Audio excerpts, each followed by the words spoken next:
Merci Mandanture, toujours à la pointe de la technologie. Oui, aujourd'hui nous allons faire un tour de magie. Et oui, vous avez eu ce suspense tendu sur YouTube. Et oui, qu'est-ce que c'est et qu'est-ce qui s'arrive? Alors moi, il suggérait plein de trucs. Le élémentaire, c'est perdu. Il faudrait que je mette une petite sonnette, gling, perdu. Un pont portique, non plus perdu. Et il y en a qu'un qui était pas loin, pas loin, pas loin. C'était pas loin, et c'était pas ça. D'accord, alors on fait pas durer trop le suspense, on y passe à l'action. Comme à chaque fois que David Copperfield, mon frère de naissance, mon fils, ma grand-mère, passe à l'action, il met toujours un drap. Alors moi, j'ai pas de drap, j'ai juste un t-shirt Star Wars.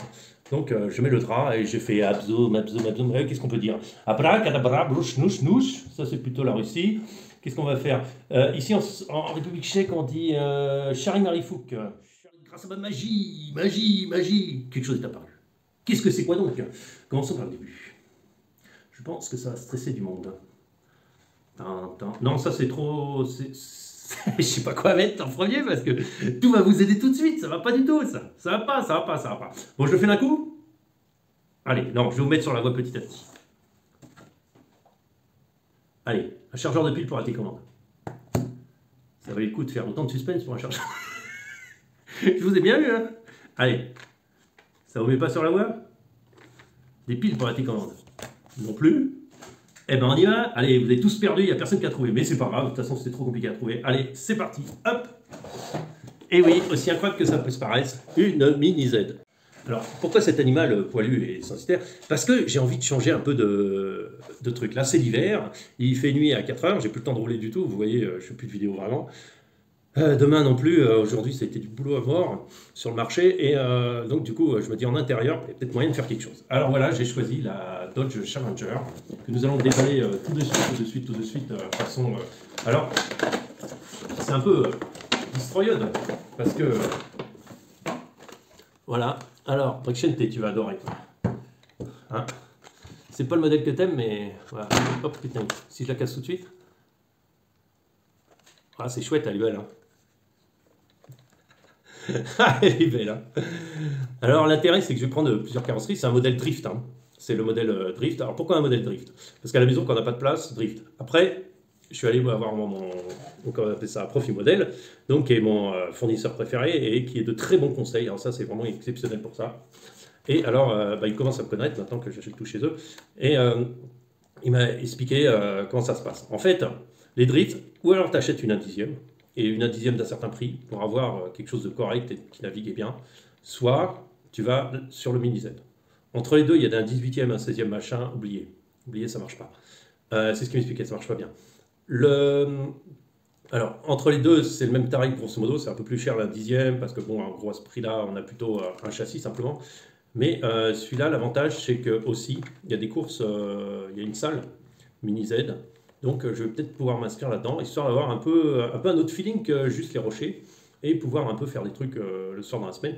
Et après, il m'a expliqué comment faire. On monte des pneus qui ne sont pas des pneus de drift, parce que pour l'instant, c'est des pneus de drift, puisque c'est une voiture de drift. On monte des pneus normaux. Alors, il va falloir que je me renseigne sur la dureté, mais je pense que vu comme il est calé, le gars, il va pouvoir m'indiquer tout de suite comment il faut faire. Et après, on m'a dit de descendre un peu le steering, donc la direction, un peu de réduire à la télécommande. Voilà. Grosso modo, ce qu'on m'a dit. On m'a dit, par contre, c'est un 4x4. Donc il ne sera pas aussi rapide, parce que le but c'est que ça glisse, c'est pas que ça aille vite, qu'une 4-2. Donc ça me dérange pas, je n'ai pas besoin de vitesse de pointe, de toute façon il paraît que ça déchire sa race dans les virages, donc tous ceux qui vont aller tout droit. Mais j'ai déjà eu l'occasion de conduire ce genre d'engin, j'ai déjà fait un essai, c'est très très dur. C'est la catégorie la plus difficile à piloter en fait en modèle réduit. Pourquoi? Plus c'est petit, plus en track c'est petit, plus ça tourne sec et vite. Et en plus, les pistes, ça réagit tout de suite. C'est pas comme un tout-terrain qui glisse un peu de l'avant, après ça glisse de l'arrière. Non, non, là, tu tournes, quoi. Tu prends le mur, si tu prends le mur, si tu tournes trop tard, voilà, c'est parti pour toi, quoi. Donc c'est très très dur à piloter et ça me fait du bien parce que je vais changer un peu des trucs. Ça va être un peu nouveau pour moi et pour vous, puisque je vais le partager sur ma chaîne à fond tout le temps. Donc nous n'avons pas fini de suivre le truc. Alors il y a d'autres modèles, hein, vous pouvez avoir. Mais le but, là où je vais m'amuser, c'est que là, on a un ensemble de pièces plastiques, alors je ne vais pas détailler, c'est des pignons différents de rapport, je crois, il me semble. On a des petits plots, waouh, on a plein de plots. Vous avez vu tous les plots qu'il y a pour se faire un circuit? Et on a les outils, visiblement, qui vont me servir à faire les roues et tout ça. Après, on a les instructions, bien sûr, la fiche d'instruction que je ne vais pas détailler maintenant. Et on a là-dedans, alors je vais vous mettre ça comme ça, hein, vous la voyez bien. Je ne suis pas sûr complètement la déballer tout de suite, parce que je suis un peu ric-rac en niveau temps, mais c'était histoire de faire durer le suspense. Et on a la télécommande qui est là. Donc c'est la Kyosho, hein, comme d'habitude, la Kyosho de base. Basique, hein, j'ai la même truc. Ce qui est bien, c'est que le truc est prêt pour diriger, tranquille. Il y a les strips qu'il faut, il y a tout ce qu'il faut. Il y a ce qu'il faut, et je crois qu'il y a même une troisième voie là-dessus. Non, je crois pas. Non, je pense pas, il n'y a pas de troisième voie là-dessus. C'est une radio qui est prévue après pour mettre des voix, enfin qui était prévue plutôt pour ça. Ça marche avec des piles qui ne sont pas... Ah tiens, c'est marrant, c'est les petites aussi. Non, c'est les grandes. Non, et ça a l'air d'être avec les petites aussi. Donc voilà, donc j'en ai ça, j'en ai d'autres rechargeables. Donc du coup, on va pouvoir jouer un peu avec ça. Alors, je vais vous la démonter, la sortir de là. Vous avez deux vis, ça défait. Alors voilà à quoi elle ressemble. Voilà, avec toutes les lumières, vous voyez. C'est plutôt joli, hein.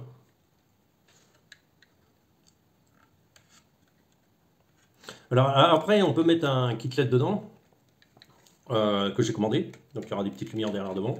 Visiblement, on doit en mettre deux kits LED, et du coup, j'ai pas acheté le bon, donc il n'y a que deux lampes. Donc on va peut-être voir acheter le deuxième, je sais pas, mais bon, en mini Z, c'est toujours un peu chéro, quoi. Après, pour l'ouvrir, vous écartez ici, et elle va se décaler toute seule. Voilà, elle sort toute seule. Et voilà. Alors comment ça se passe? Là, vous avez les batteries qui se mettent. Alors attendez. Voilà. Là, vous avez les batteries qui se mettent. De l'autre côté, télécommande. Tout ça, vous avez système de suspension qui est comme ceci. Bon, cerveau, on sait, proportionnel et tout. Vous avez le moteur avec la transmission qui est visible ici. Voilà, vous avez des diffs qui sont super libres et Kyosho, c'est quand même de la super qualité. Donc, je ne m'inquiète pas. On peut acheter, pour le drift, vous pouvez acheter un diff arrière plein, c'est-à-dire qu'il ne soit pas élastique. Donc ça viendra peut-être par la suite, je ne sais pas. Pour l'instant, je vais plutôt m'amuser, je vais peut-être plutôt mettre un kit LED ou ce genre de truc, voilà. Donc ça, c'est pour l'instant ce que je vais faire. Bon, on va passer à l'essai du mardi. Après, si, attendez. Voilà la carreau, à quoi elle ressemble, hein. C'est des vitres transparentes, plutôt sympa, hein. Moi, j'aime bien le côté acide. Alors après, j'aurais pu acheter la même en grise, mais je trouve qu'en drift, il faut des couleurs plus acides, plus marrantes. Après, voilà, donc le détail. Et puis, on va essayer de rouler un peu avec.